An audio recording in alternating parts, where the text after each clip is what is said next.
All right, welcome back to Applications of Calculus 2. So we're going to retry doing a test inventory problem. We're going to look at the first one that we have here. And the first idea here is we're going to say like, okay, look at these series and you can go on the internet and do series stuff and in Calculus 2 for scientists and engineers. There's a lot of series problems that have a lot of different tests for convergence, and we do all of those. However, applications of Calc 2 does not include all of those different tests. The only ones you really have are geometric series and Taylor series. Like those are the only two series that you really have to worry about. So, um, so we're looking at this. I'm just going to write down 9 minus 6 plus 4 minus 8 thirds, etc. We're just going to write down the problem. So we have 9. Oh, wait, let me go ahead and do this.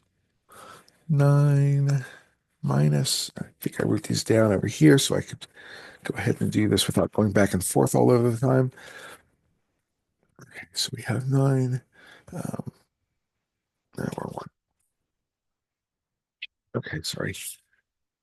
I didn't write it down. Okay, let's go back. 9 minus 6 plus 4 minus 6 plus 4. Let's keep going. Minus 8 thirds plus dot dot dot. Okay, so first thing you have to worry about is like, well, all these problems, all these numbers do look bigger than bigger than 1, but they do plus and minus. So let's just see if that's really something we should be worried about, or if there's like something underneath what's going on. So I'm looking for a pattern. So the first thing I'm doing is testing to see whether or not this is actually a series or a geometric series. So I'm going to pick out two arbitrary numbers. I'm going to say, okay, let me take the next one divided by the previous one. Okay, so let's take the second term in the series and divide it by the first series term in the series. So we have negative 6 divided by 9, and I got negative 2 thirds for reducing that. I don't really trust it, so let's go ahead and try. Let's try the third thing in this series, 4 divided by the second thing in the series, divided by negative 6. And again, I got negative 2 thirds. So we can keep trying this, but test more than one pair because you have to find a common ratio that is between everything. So what it looks to me like we're taking 9, we're multiplying 9 by negative 2 thirds. Okay, and then that's how we're getting our negative 6. If we multiply negative 6 by negative 2 thirds, we're also going to get positive 4. So we're going to say 4, or this is actually, get rid of that. This is actually 9 times negative 2 thirds twice. And you could verify this, right? We could say like, okay, I wonder what 9 times 4 divided by 9 is going, we can keep going with what's going to happen here to just check to see if this is actually what we're seeing. So I've got my first term in the series, my second term in the series, my third term in the series, etc. So it looks like this is a common series, and I'm looking for the pattern A times R, A times R squared. And we keep going. We'd say, okay, 9 times negative 2 thirds raised to the third power, AR cubed, dot, dot, dot. So that's kind of what I'm looking for. It's like, okay, do I feel like this is a geometric series? Like, I sure do. Every time I wrote this, we have this 9 out in front here. We could factor out that 9. So let's go ahead and do that. So we're going to say, okay, this is 9. And then I'm going to have 1 uh, plus r squared plus r cubed plus dot dot dot. And we're going to see, okay, is this a geometric series? Like it sure is. It has the pattern. I can identify my r as equal to negative 2 thirds. I can identify my a as being 9.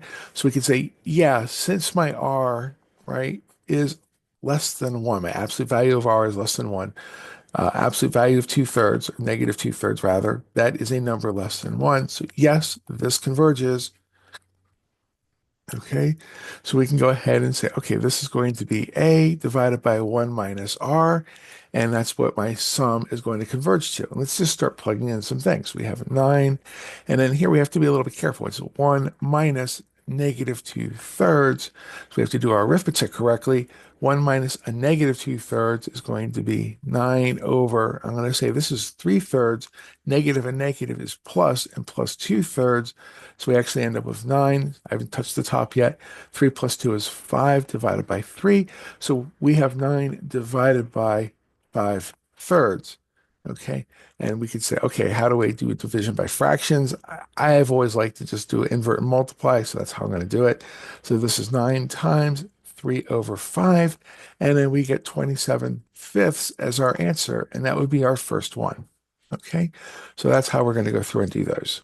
All right, number 2, or B, rather, 1B. All right, so let's have a look at that one. Let's see what we have here. 1B is 1 minus 3/2 plus 9/4 minus 27/8. So we have 1 minus 2/3. Let's go over here to this thing. So we have 1 minus 3/2 plus 9/4.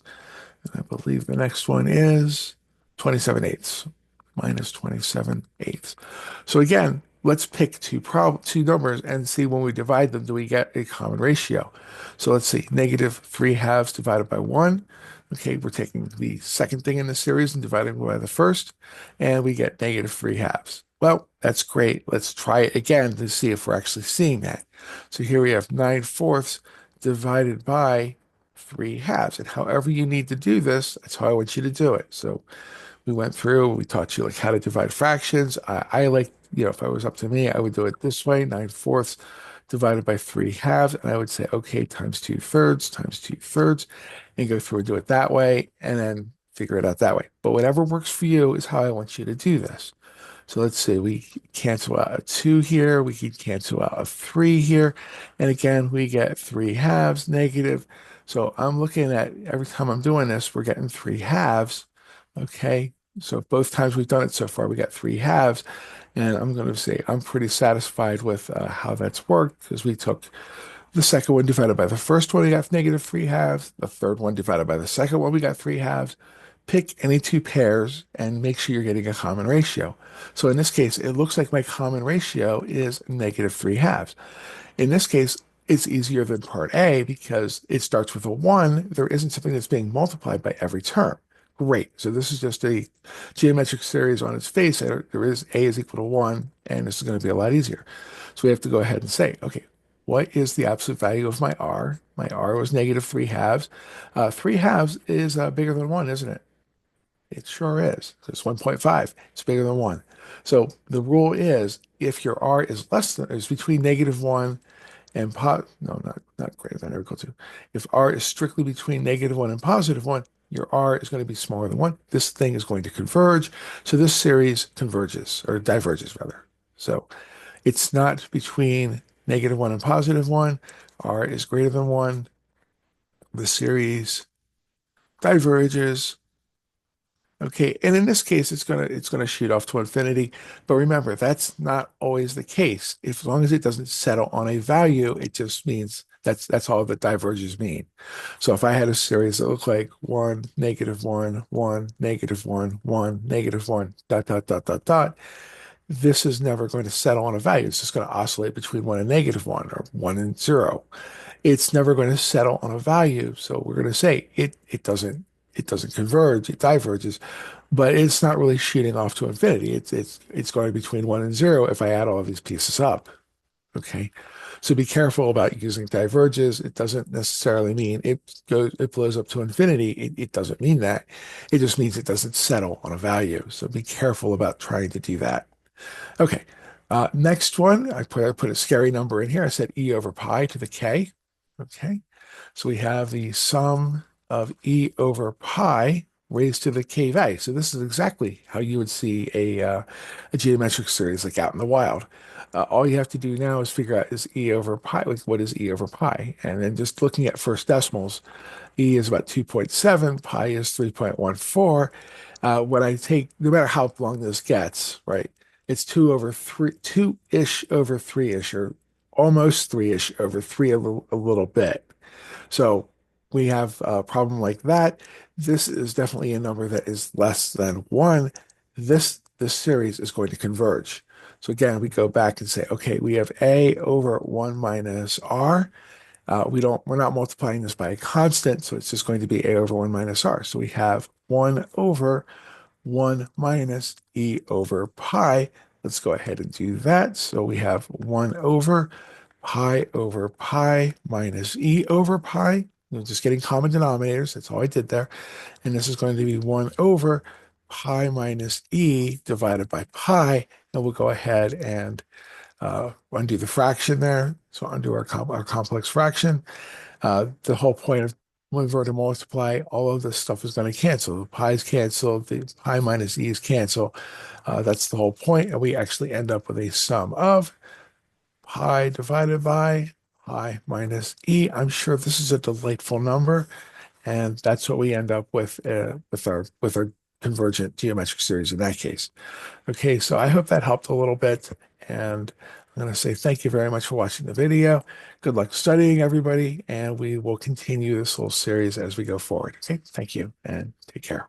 What does it say? Stop. There we go.